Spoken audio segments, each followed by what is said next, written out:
14. 14. Well, we've been quite... No agreement yet.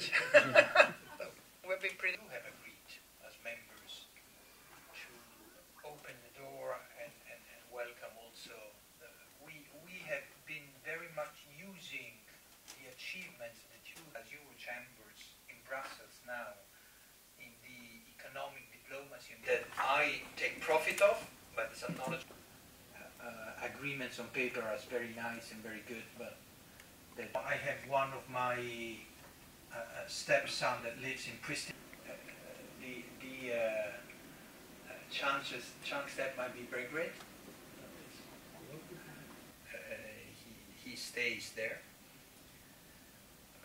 His job is not part of what we do, certainly. It's a difficult one.